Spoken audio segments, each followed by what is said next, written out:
শ্বশুরের অনেক ইচ্ছা তার বুমার সাথে কাজ করবে। তার বুমার সাথে কাজ খুব একটা কঠিন হবে না, কেননা শ্বশুরের প্রতি বুমার একটু হলেও আকর্ষণ আছে তা বুঝতে পারেন শ্বশুর। তাই তিনি ভাবলেন এই সোনার সুযোগ কাজে না লাগাতে পারলে পুরুষ হিসেবে তার জন্মটাই বৃথা হবে। একদিন শ্বশুর বাথরুম স্নান করছিলেন। তিনি ভাবলেন আজকে চেষ্টা করা যেতে পারে। তিনি তার বৌমাকে ডাকলেন। তার কোমরে শুধুমাত্র একটি গামছা পেঁচানো আর খালি গা। শ্বশুর মশাইয়ের ডাকে বুমা আসলো। বৌমা, আমার না হাতটা হালকা কেটে গিয়েছিল আজ, সাবান ধরতে গেলেই জ্বলছে। তুমি একটু আমার গায়ে সাবান ডলে দাও না। বাবা, আপনি কোনো চিন্তা করবেন না, আমি এখনই আপনার গায়ে সাবান ডলে দিচ্ছি। তার শ্বশুরের সারা গায়ে সাবান ডলে লাগল।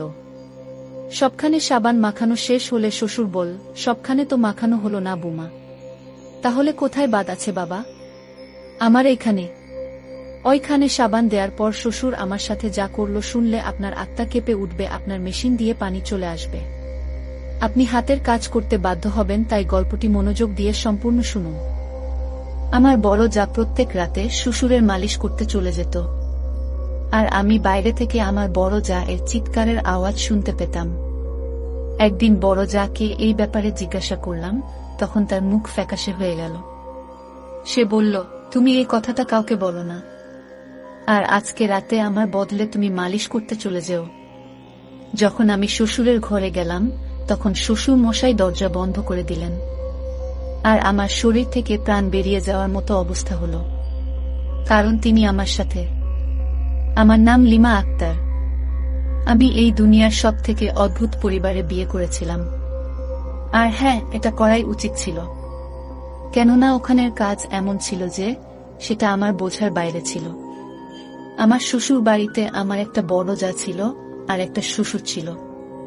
আমার ভাসুর শহরের বাইরে থাকত, কিন্তু তাকে বিয়েতে দেখিনি। আমার বরের নাম শফিক।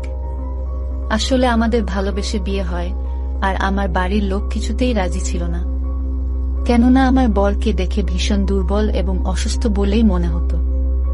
আমার বাবা পুরোপুরি বিশ্বাস করত যে সে নেশা করে, যখন কিনা এটা সত্যি নয়। আমি চাইতাম যে আমাদের বিয়ে সম্মানের সাথে শান্তিপূর্ণভাবে হোক, কিন্তু এরকম হতে পারেনি, আর ব্যাপারটা বিগড়ে গেল। আমার পরিবার আমার বরকে বলল, 3 দিন আছে তোমার কাছে একে বিয়ে করার জন্য, না হলে চতুর্থ দিন ওর খালাতো ভাইয়ের সাথে ওর বিয়ে করিয়ে দেব। আমার বর অনেক চেষ্টা করল, বন্ধুদের সাহায্য নিল আর বিয়ে করে নিল। আমার বাবা বলল যে আজকের পর থেকে তোমার জন্য এই ঘরের দরজা বন্ধ হয়ে গেল। আমি তো অবাক তখন হলাম যখন শফিকের বাবা বিয়েতে খুশি খুশি এসেছিল, আর আত্মীয় স্বজনকে নিমন্ত্রণ করে খাবার খাওয়ানোর প্রথাও পালন হল। সে একেবারেই অখুশি ছিল না। বলা হয় যে ভালোবাসা কোনো পাপ নয়। আমার বিয়েতেই আমি আমার যা এর সাথে প্রথম দেখা করি। সে আমাকে আশ্বস্ত করেছিল আর বলেছিল যে সব ঠিক হয়ে যাবে। এবার আমার বর দিন রাত পরিশ্রম করতে লাগলো, কেননা এবার আমাদের টাকার অনেক প্রয়োজন ছিল। সে সকালে যেত আর রাত্রিবেলা বাড়ি ফিরত। এরকম অবস্থায় বাড়িতে শুধু আমি আর আমার বড় যা থাকতাম। একদিন আমি কিছু অদ্ভুত দেখলাম। রাত হতেই আমার যা সমস্ত কাজ শেষ করে আমার শ্বশুরের ঘরে চলে যেত। তার হাতে তেলের একটা কিছু থাকত। আমি এই ঘটনা দেখে অবাক হতাম। সে ভেতরে গেল আর তারপর দরজা বন্ধ করে নিল। আমি অবাক হয়ে যেতাম যে এই সময় সে ভেতরে গিয়ে কি কাজ করে। আমি দাঁড়িয়ে রইলাম আর ভাবলাম সে হয়তো ভেতরে তেল দিতে গেছে আর দরজা ভুল করে বন্ধ হয়ে গেছে। কিন্তু ভেতরে তার কি কাজ থাকবে? আর তেল নিয়ে ভেতরে সে গেল কেন? সে এখনো ফেরত আসেনি। 15 থেকে 20 মিনিট হয়ে গিয়েছিল, তখনও আসেনি। কিছুক্ষণ পরে আমার বর চলে আসলো। আমি তার সামনে রাতের খাবার গরম করলাম। আমরা একসাথে বসে খাবার খেলাম। কিছুক্ষণ পরে সে আমাকে চা বানাতে বলল। আমি চা বানানোর জন্য যখন দ্বিতীয়বার রান্নাঘরে গেলাম, তখন আমি দেখলাম যে আমার বড় যা তার ঘরে নেই, আর শ্বশুরের ঘরের লাইটও অফ ছিল। এর মানে সে ঘুমিয়ে পড়েছে। এরপর আমি চা বানিয়ে ফেরত চলে এলাম। বাসন রাখার জন্য যখন আবার এলাম, তখনও আমি দেখলাম এই একই ঘটনা চলছিল। যাই হোক, চৌকিদার হয়ে তো আর বসে থাকতে পারি না। আর কিছু করতেও পারবো না, তাই আমি আমার ঘরে চলে এলাম। সকালবেলা আমি আমার যাকে জিজ্ঞাসা করতে চাইলাম, কিন্তু আমার সাহস হলো না। পরের দিন আবার একই ঘটনা ঘটল। আবার রাত হতেই নিজের সমস্ত কাজ করার পর তাকে আমি তাড়াহুড়ো করতে দেখলাম। যখন তার মনে হলো যে বাড়ির সবাই শুয়ে পড়েছে, তখন তেল নিয়ে সে শ্বশুরের ঘরে চলে গেল। আমি অনেক রাত পর্যন্ত জেগেছিলাম, কেননা আমার বর দেরি করে বাড়ি ফিরে। দরজা বন্ধ হওয়ার ঘটনাটা আমাকে ভীষণভাবে চিন্তায় ফেলে দিয়েছিল। আমি আস্তে আস্তে হাঁটতে হাঁটতে ওই ঘরের কাছে আসলাম। আমি এগিয়ে গেলাম, কান প্রয়োজনের থেকে একটু বেশিই পেতেছিলাম। শুনলাম ছোটখাটো চিৎকারের আওয়াজ। আমি এদিক ওদিক দেখতে থাকলাম, কিন্তু তারপর আমি এমন আওয়াজ শুনলাম যেটা শুনে আমি অবাক হয়ে গেলাম। ঘরের ভেতর থেকে আমার যা এর চিৎকারের আওয়াজ আসছিল। আমি নিজের কানে হাত চাপা দিলাম। আমি ভীষণ বাজেভাবে অবাক হলাম যে এসব কি হচ্ছে। প্রথমে আমার মনে হয়েছিল যে এটা আমার মনের ভুল, কিন্তু আমি এরকম আওয়াজ আবার শুনলাম। আর এবার তো আমি পুরোপুরি বিশ্বাস করলাম যে যা কিছু হচ্ছিল তা একদম মেনে নেবার মতো নয়। দরজায় টোকা দিতে লাগলাম। তখন লাইট অন হয়ে গেল, আর আমি ভয় পেয়ে গেলাম। যেন মনে হলো কেউ বাইরে আসছে। আমি দৌড়ে আবার আমার ঘরে চলে এলাম। ভাবলাম নিজের বরকে এই কথাগুলো বলি, কিন্তু তাকে এগুলো কিছুই বললাম না। পরের দিন আমি আমার বড় যাকে এই ব্যাপারে কথা বলবো বলে ভাবলাম। সে আমার সামনে বসে সবজি কাটছিল, আর আমি বাসন ধুচ্ছিলাম। আমি বললাম, রাতে তুমি শ্বশুর মশাইয়ের ঘরে কি করতে গিয়েছিলে? তোমার হাতে তেল ছিল, আর তুমি দরজা বন্ধ করে দিয়েছিলে কেন? আমার বড় যা অবাক হয়ে গেল। সে আমার থেকে বোধ হয় এরকম কথা আশা করেনি। সে বলতে লাগলো তার পায়ে ব্যথা ছিল, তো আমি তার পায়ে তেল লাগানোর জন্য গিয়েছিলাম। আমি বললাম, দরজা বন্ধ করার কি দরকার ছিল? আর তুমি তো ভিতরে গিয়ে বসে পড়লে। আমি 2-3 বার তোমার ঘরের আশপাশ দিয়ে চক্কর কেটে আসলাম, তো তখন আমি দেখলাম যে তুমি তোমার ঘরে ছিলে না। আমার যা আমাকে মিথ্যে কথা বলে দিল, আমি ঘরে ছিলাম না, বাথরুমে ছিলাম। এজন্য তুমি দেখতে পাওনি। আমার শরীর একটু খারাপ ছিল। সে আমার সাথে চোখ না মিলিয়ে কথা বলছিল। সে আবার নিজের কাজে ব্যস্ত হয়ে গেল। আমি বললাম যে, কি হলো তোমার শরীরের? তখন সে একটু অস্বস্তিকর ভাবে বলতে লাগলো, কেন তুমি একটা ছোট ঘটনাকে টেনে ধরে তার কিমা বানাচ্ছ? ছাড়ো এসব কথা। আজ ভীষণ গরম, আর তুমি এক যে কিনা এত প্রশ্ন করছো। সে কথাটাকে অন্যদিকে ঘুরিয়ে দিল, কিন্তু আমি যা আন্দাজ করছিলাম সেটাই করলাম। আমার একটা খুব কাছের বন্ধু ছিল। যখন আমি তাকে এইসব বললাম, তখন সে কথাটা শুনে সেই আগুনে আরো হাওয়া দিল, আর নিজের কানে হাত চাপা দিয়ে বলল যে, তুমি পাগল হয়ে যাওনি তো? স্বাভাবিক ব্যাপার যে সেখানে কি হচ্ছে সেটা তোমার জানা দরকার। আমার যা ও অদ্ভুত মানুষ ছিল, চুপচাপ থাকতো সে। একদিকে সে খোলামেলা পোশাক পরত, আর এসে বলতো, আমার গরম লাগছে। আর অন্যদিকে এত মোটা আর লম্বা কাপড় চোপড় পরত, আর তখন তার গরম লাগতো না। আমি জানতাম কোনো না কোনো গন্ডগোল তো আছেই। একদিন আমাদের ঘরে এক আত্মীয় আসে, তার সাথে আমিও কথা বললাম। তখন সে বলল, তোমার বর বিয়ের আগে বাইরের দেশে যেতে চাইতো, তার বাবা তাকে যেতে দেয়নি। আমি বললাম, আমার বর বাইরে না গেলেই ভালো, আমি তাকে ভীষণ ভালোবাসি।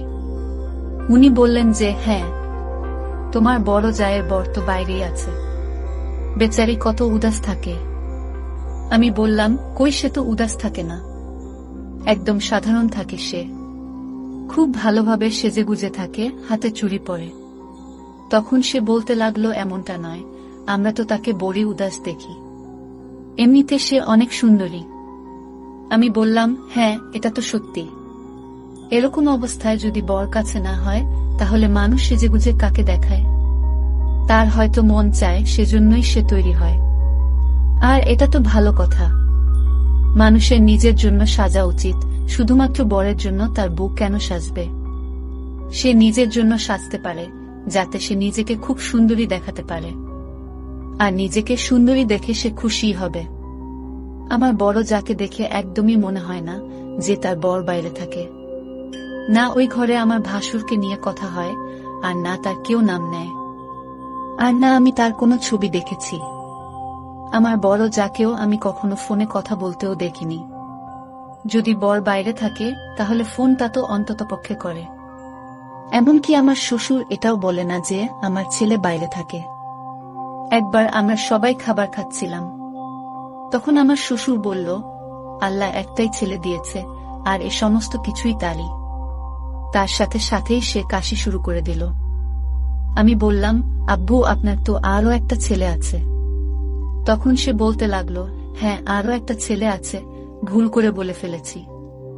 বাবা কখনো তার ছেলেকে ভুলতে পারে? আমি তো মজা করছিলাম, কিন্তু আমরা সবাই অবাক হয়ে গেলাম যে কি করে সে ভুলে গেল।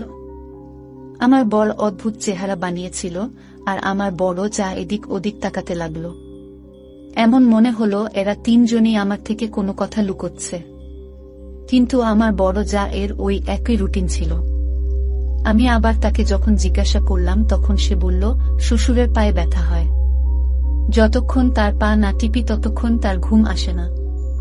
কিন্তু আমি এটা ভাবতে লাগলাম যে যখন উনি ঘুমিয়ে পড়েন তখন যা ফেরত কেন আসে না? সারা রাত ধরে কি সে বসে বসে পা টেপে? এর সাথে শ্বশুরের কোনো সম্পর্কও তো নেই, সে তার কাকাও না, মামাও না। উনি বাড়ির এই বৌমাকে বংশের মধ্যে তো বিয়ে দেননি, এ বংশের বাইরের মেয়ে। তাহলে কত অদ্ভুত ব্যাপার যে শ্বশুরের ঘরে চলে যায় আর সে তার পায়ে মালিশ করে, ম্যাসাজ করে, আর ওখানেই ঘুমিয়ে পড়ে। ওখানে এর কি বা কাজ? আর সেই আওয়াজ, সেটা ভাবলে তো আমার মাথা এমনি ঘুরে যায়। যেটা আমি ভাবতেও চাই না, আর সেটাই এই ঘরে হয়ে চলেছে। একদিন তো কিছু এমন হলো যে আমি হতবাক হয়ে গেলাম। আমি আমার যাকে কাপড় বদলাতে দেখে নিয়েছিলাম, সে আমাকে দেখে খুব বাজেভাবে চমকে গেল। কিন্তু তার থেকে বেশি তো আমি চমকে গেলাম। আমি বললাম যে তুমি তো মা হতে চলেছ, আর আমাকে বলনি? তার মুখের কথা তার সঙ্গ দেয়নি তখন। সে তো প্রথমে ভীষণ ঘাবড়ে গেল, তারপর নিজেকে একটু সামলে নিল আর বলল, আমাদের বংশে এইসব বলা হয় না। যতক্ষণ না 7 মাস হয় ততক্ষণ কাউকেই বলা যায় না। বলা হয় যে সবার নাকি নজর লেগে যায়, আর সেটা ভালো হয় না। এজন্য আমি কাউকে বলিনি। আমি বললাম, এটা তো আমার বর, ও আমাকে বলেনি। কখনো শ্বশুর মশাই ও এই কথা বলেনি। তারাও কি জানে না? আমার যা এর মুখে কোনো কথা ছিল না। সে বলল, তারা জানে, তাদের হয়তো মনে নেই। এটা আবার কি ধরনের কথা? এত বড় কথা ভুলে কি করে যায়? আর আমিও জানতে পারিনি। যা খোলামেলা পোশাক পরত, কিন্তু এবার তাকে দেখে বোঝা যায় যে তার 7ম মাস চলছে। তার মানে আমার ভাসুর 7 মাস আগে এসেছে। কিন্তু তাও এই বাড়ির কেউ তার নাম নেয়নি। ভাসুরের সাথে কি আমার বরের কোনো শত্রুতা ছিল, নাকি তাকে সে পছন্দ করে না? আমিও এসেছি এখানে 2 মাস হতে গেল। এ কোনোদিন তার জন্য কিছুই পাঠায় না, কোনোদিন কোনো মানি অর্ডার বা কোনো পার্সেলও আসেনি। তখন আমি ভাবলাম যে এই তো আমার জায়ের অবস্থা। আর তার উপরে আমার শ্বশুর আজও তাকে পা মালিশ করতে ডাকেন, এবং তাও প্রতিদিন। তার তো এটা উপলব্ধি করা উচিত, এরকম অবস্থায় তো মহিলাদের আরাম করা উচিত। একদিন আমরা সবাই খাবার খাচ্ছিলাম, তখন আমি আমার যাকে বললাম, আমি তোমার জন্য চাটনি বানিয়েছি। এরকম অবস্থায় তো তোমার চাটনি খেতে ইচ্ছা করে। এটা শুনে আমার জায়ের গলায় যে খাবার ছিল সেটা অল্প আটকে গেল, আর শ্বশুরও অবাক হয়ে তাকে দেখতে থাকল। সে সবার সামনে বলতে লাগলো, তোমার কি হয়েছে? তোমায় কে বলেছে যে আমি প্রেগন্যান্ট? যখন কিনা আমার বর আমার সাথে দেখাই করতে আসেনি। আমার পায়ের তলা থেকে মাটি সরে গেল যে কিভাবে আমার যা মুখ ভরে মিথ্যা কথা বলছিল, যখন কিনা আমি খুব ভালোভাবে জানি যে সে গর্ভবতী। আর যদি তার বর না আসে তাহলে এই বাচ্চাটা আসলেই বা কার? আমার শ্বশুরও বলল, সে তোমার সাথে মজা করছিল, আর তুমি সত্যি ভেবে নিলে। বৌমা, এখন কোনো খুশির খবর নেই আমাদের বাড়িতে। এখন তো আমাদের মুখের দিকেই তাকিয়ে তাড়াতাড়ি কোনো খুশির খবর দিয়ে দাও, তাহলে এই বাড়িতেও খুশির চমক লেগে যাবে। আমার শ্বশুর হঠাৎ করেই আমার যাকে বলল, তোমার মায়ের ঘরে তোমাকে ছেড়ে আসার কথা ছিল না? এসো, আমি তোমাকে ছেড়ে আসি। আমি তো ভুলেই গেছি, তুমিও মনে করাওনি। এখন এর বর বাড়িতে নেই, যার জন্য এই দায়িত্বটা আমাকেই পুরো করতে হচ্ছে। যখনই বলে এর বাবার বাড়িতে আমি একে ছেড়ে আসি, আমার শ্বশুর আমাকে বলতে লাগলো। সে বলল এর বাবার সাথে আমার যথেষ্ট বন্ধুত্ব, ওখানে একটু বসে যাই, ভালো সময় কাটে। তোমরা দুজন স্বামী স্ত্রী খাবার খেয়ে নাও, আমি যাই। আমার জায়ের মুখের রং পড়ে গেল। সে ভালোভাবে আমাকে দেখতে থাকল, এমন করে যেন আমি তার জীবন বরবাদ করে দিয়েছি। আমার শ্বশুর হঠাৎ করে তাকে নিয়ে সেখানে চলে গেল, যখন কিনা এরকম কোনো কথা হয়নি যে তাকে আজকেই নিয়ে যেতে হবে। তারা চলে গেলে আমার বর আমাকে বলল যে, তোমায় কে বলেছে এইসব কথা? এই ধরনের কথা কেন বলছো? আমি বললাম, আমি দেখেছি তার পেট এত বড় হয়ে গেছে। আমার বর হাসতে লাগলো আর বলল, তার পেট খাবার খেয়ে বড় হয়েছে, আর তুমি ভাবছো যে সে গর্ভবতী? আমার ভাই 2 বছর ধরে ফিরেনি, তাহলে বাচ্চা কোথা থেকে হবে? আমি আমার বরকে কিছুই বললাম না, আর কোনো তর্কেও গেলাম না, কিন্তু কথাটা সত্যি ছিল। আর আমি নিজের চোখে দেখেছিলাম যে আমার যা গর্ভবতী, আর তার 7ম মাস চলছিল। কিন্তু সেই কথাটা সে লুকাচ্ছে কেন? আর যদি লুকিয়েই থাকে তো তার কি বাচ্চা জন্ম দেওয়ার কথা ছিল না? আমার শ্বশুর আমার বড় যাকে তার বাবার বাড়িতে ছেড়ে রাতের মধ্যে ফেরত চলে এলো। তারপর আমার বড় যাকে দেখে আমি আরো একবার অবাক হয়ে গেলাম। তার মুখে একটা ক্ষত চিহ্ন দেখতে পেলাম, মনে হলো চোট লেগেছে। আমি এগিয়ে এসে তাকে বললাম, কি হয়েছে? কি করে হলো? তখন সে বলতে লাগলো যে ফেরত আসার সময় রিকশা থেকে পড়ে গিয়েছিলাম, আর আমার মুখ মাটিতে আঘাত পায়। আমি অবাক হয়ে গেলাম। আমার জায়ের চোখ দেখে মনে হচ্ছিল যে সে মিথ্যা বলছে। সে নিজের ঘরে চলে গেল, আর সে খাবারও খায়নি। যদি সে রিকশা থেকে পড়ে যেত তবে তো তার বাচ্চাও ক্ষতিগ্রস্ত হতো, অথচ এমন কিছুই হয়নি। মনে হচ্ছিল যেন কেউ তার সাথে এমন করেছে। আজ রাতেও সে যখন শ্বশুরের ঘরে যাচ্ছিল তখন তার চোখে জল ছিল। সে ঘরে যাওয়ার আগে তার চোখের জল মুছল। বেচারির উপর কিছু তো অত্যাচার হচ্ছিলই, আর এখানে সে নিজেই সবকিছু করছিল। একদিন আমি খুব রেগে গেলাম, আর আমি আমার যাকে বললাম, কেন সে এত বড় মিথ্যা বলছে সবার সামনে? আমি অন্ধ নই, আমি তোমাকে নিজের চোখে দেখেছি। তুমি মা হতে চলেছ, তুমি নকল পেট তো লাগিয়ে রাখোনি। তুমি এত খাও না যে তুমি মোটা হয়ে যাবে। তোমার পেটে কার বাচ্চা আছে? তোমার বর আসে না, তাহলে এটা কার বাচ্চা? আমার যা আমার কথা শুনল, কিন্তু সে উত্তর দিচ্ছিল না। আমি বললাম, কেন সে ঘর থেকে ফেরত আসে না? তেল তো লাগিয়ে দিয়েছ, তাহলে এবার ফেরত এসো। সেখানে ঘুমানোর কি দরকার? আর কি এমন তার পায়ে ব্যথা থাকে যে রোজ তোমাকে তেল দিয়ে মালিশ করতে হয়? কি এমন কাজ যে সে করে? যদি তোমরা দুজনে মিলে কোনো চক্কর চালিয়ে থাকো, আর সেটা যদি আমি জানতে পারি, তাহলে আমি সমস্ত জায়গায় তোমাদের দুজনকেই বদনাম করে দেব। আমি তোমাদের ছাড়ব না। আমি জানি যে একটা মহিলা একটা পুরুষ ছাড়া থাকতে পারে না। তোমার বর 2 বছর হয়ে গেছে, বাইরের দেশে গেছে, কিন্তু তার মানে এই নয় যে তুমি তার সম্মানের বরখেলাপ করবে। আর ওই বাচ্চাটার কি দোষ? এই দুনিয়ায় আসবে যখন তো কাকে নিজের বাপ বলবে সে? তুমি কি তাকে এই দুনিয়ায় আনতে চাও না? কতদিন লুকাবে? কেন নিজের জীবন বরবাদ করছো? আমার যা এবার রেগে গেল। সে বলল, ঠিক আছে, যদি তোমার এটাই মনে হয় যে আমি আমার শ্বশুরের ঘরে যাই, আর আমার বাচ্চাও আমার বরের নয়, তাহলে আজ তুমি আমার জায়গায় শ্বশুরের ঘরে যাও, তাকে তেল মালিশ করে দিয়ে আসো, তখনই দেখে নিও সেখানে কি হয়। আমি বললাম, ঠিক আছে, আমি চলে যাব, আর দেখব যে ওখানে কি হয়। সে বলল, শ্বশুর আগে থেকেই ঘরের লাইট অফ করে রাখে, তোমাকে সে শুধু এটুকুই বলবে, তেল লাগিয়ে দাও, তুমি ধীরে সুস্থে লাগিয়ে দিও, তাতে কোনো সমস্যা নেই। আমি বললাম, ঠিক আছে, আমি যাব, আর গিয়ে দেখতে চাই ভিতরে কি হয়। আমি জানতাম মহিলাদের ভুল থাকে না, মহিলা জিতেও হেরে যেতে জানে। কিন্তু তাও এখানে আমার জায়ের ভুল আমি দেখতে পেলাম। যদি কিছু ভুল হয়েও থাকে তাহলে সে কাউকে বলে না কেন? যদি আমার শ্বশুর তার সাথে জবরদস্তি করে থাকে তাহলে সে সহ্য করে কেন? সে নিজের বরের সাথে কথা কেন বলে না? সে আমার বরকে তো বলতে পারত, আর কাউকে না হলেও আমাকে বলে দিতে পারত। আমি তার সাহায্য করতে পারতাম।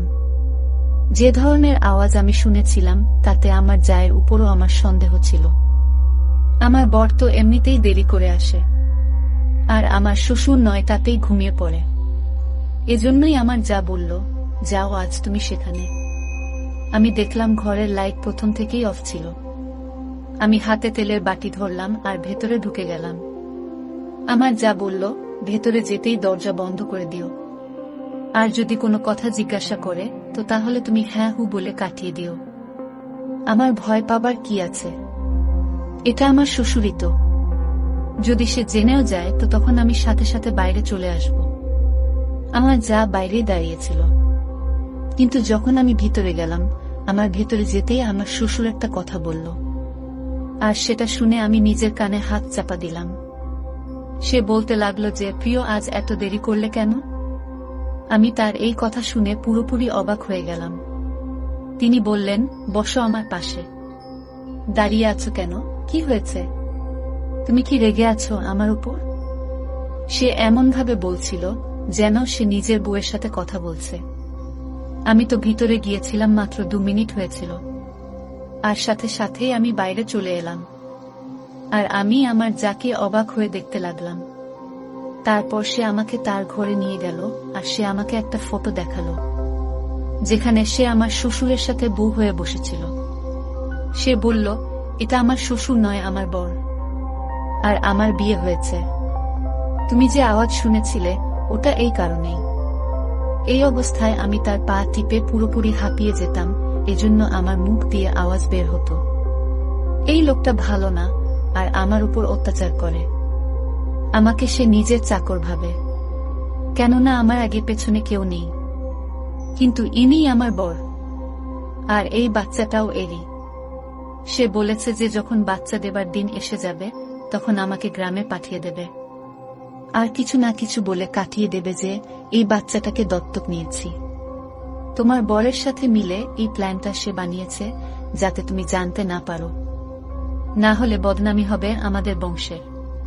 এই কথাটা কেউ জানে না যে মহিলা এই বাড়িতে এসেছিল সে তো আমার বরের বোন ছিল, এজন্য সেও আমাদের সাথে মিলে আছে। যখন তুমি সবার সামনে বললে যে আমি গর্ভবতী, তখন আমার বর আমার উপর রেগে গিয়েছিল, আর আমায় মেরেও ছিল। এজন্যই আমার মুখে ক্ষত চিহ্নের দাগ পেয়েছিলে। পুরো রাস্তা সে আমাকে অনেক কথা শুনিয়েছে সেদিন। এই বংশটা ভীষণ অদ্ভুত।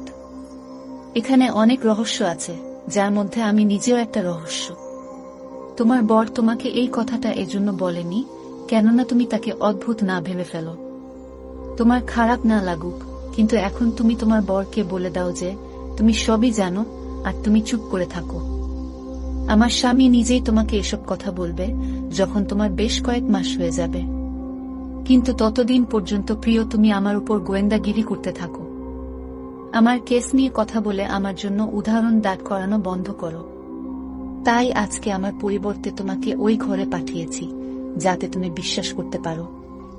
আমি আমার জায়ের কাছে ক্ষমা চেয়েছিলাম এবং তাকে কথা দিয়েছিলাম যে আমি আর কিছু বলবো না, কেননা আমার কারণে তার জীবনের উপর প্রভাব পড়ছিল। এরপর আমি আমার স্বামীকে বিষয়টি জানাই। সেও বিব্রত হয়ে পড়ল। সে বলল, তুমি তো আগেই সব ছেড়ে এখানে এসেছ। আমি চাইনি তুমি ভাবো যে তুমি কি রকম পরিবারে এসে পড়েছ। আমার বাবা এই মেয়েটাকে ভালোবেসে বিয়ে করেছে। হ্যাঁ, তাই সে আমাদের ভালোবাসার বিরুদ্ধে ছিল না। তাই তাকে তার মতো করে ছেড়ে দাও এবং আমার সাথে নিজের জীবন কাটাও।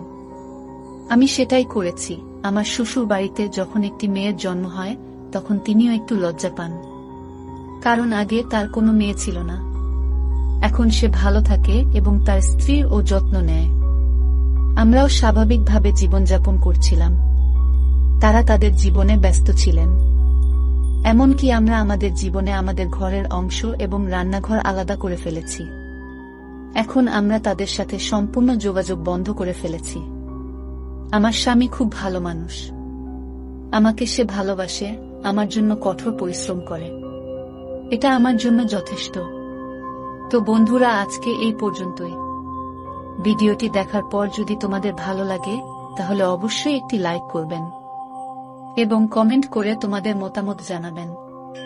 আর চ্যানেলটি সাবস্ক্রাইব করে সাথেই থাকবেন। ধন্যবাদ।